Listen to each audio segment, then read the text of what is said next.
The rain hammered against the cracked windshield of a 15-year-old pickup truck as Marcus Whitfield pulled into the grocery store parking lot, his 6-year-old daughter Nova humming softly in the back seat, unaware that in the next 60 seconds, her father's life was about to change forever. Marcus had $11 in his wallet.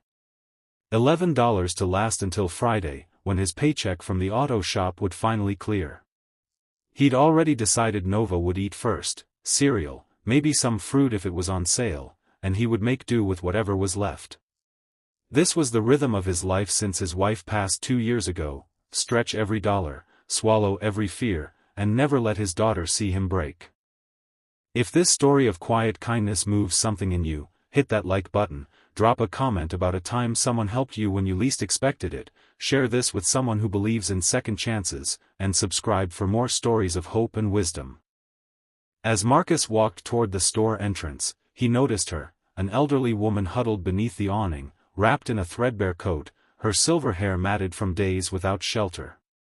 A cardboard sign at her feet simply read, "Hungry. Please help."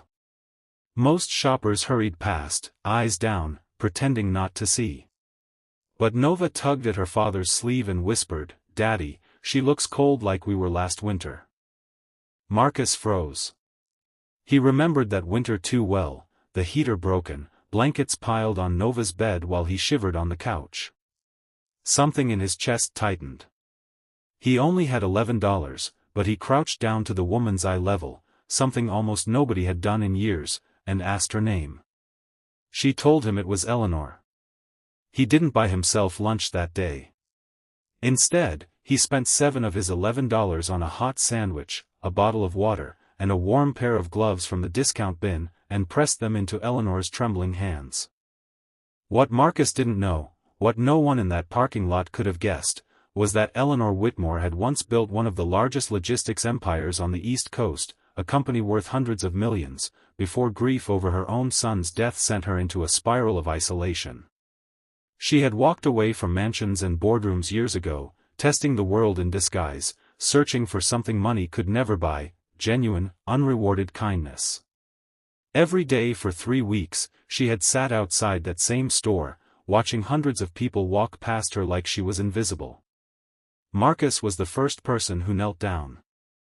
Over the following days, Marcus began stopping by after his shifts, not because he suspected anything, but because something about Eleanor's eyes reminded him of loneliness he understood too well. He brought her coffee. He brought Nova's crayon drawings to make her smile. He never asked for her story, and he certainly never asked for anything in return. One evening, as autumn wind cut through the parking lot, he found Eleanor shivering so badly she could barely speak, and without hesitation, he loaded her into his truck and brought her home, to a cramped 2-bedroom apartment where the heater rattled and the pantry was nearly bare, but where love filled every corner. Nova gave up her own blanket that night without being asked. For 2 weeks, Eleanor stayed with them, sleeping on a fold-out cot in the living room, watching Marcus work double shifts and still find the energy to read Nova bedtime stories, watching him ration his own meals so his daughter never went hungry, watching a man with almost nothing give everything he had simply because it was right. She saw no cameras, no performance, no hope of reward, only a father's quiet, unshakable decency. And slowly, something long frozen inside Eleanor began to thaw. One crisp morning, as golden sunlight spilled through the kitchen window, Eleanor asked Marcus to sit down. She told him the truth: her real name, her company, the fortune she had walked away from, and the reason she had been testing the kindness of strangers. Marcus sat in stunned silence, certain he'd misheard her. He hadn't. Eleanor explained that in all her years of searching, she had never met someone who gave so freely while having so little to give. She told him she wanted to help him the way he had helped her, not out of pity, but out of gratitude and genuine love for the family that had taken her in when the world had turned its back. In the months that followed, Eleanor didn't simply hand Marcus a check and disappear. She invested in him, helping him open the small auto repair shop he'd always dreamed of, setting up a trust for Nova's education, and most importantly, becoming the grandmother figure Nova had never had. Marcus initially refused the money, uncomfortable with charity, until Eleanor gently reminded him that what he'd given her wasn't charity either, it was love, freely offered, and love deserved to be returned. Slowly, the man who once counted every dollar watched his shop's lights turn on for the first time, watched Nova run through the doors of a real elementary school with new shoes on her feet, and watched Eleanor laugh, really laugh, for the first time in years at the kitchen table they now shared as family.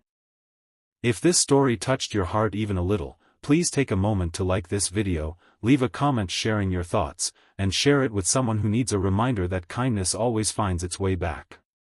Before we close this story, if you believe kindness like Marcus's still exists in this world, type Amen or Kindness Wins in the comments below. Years later, neighbors would say the little auto shop on 5th Street wasn't just known for honest work,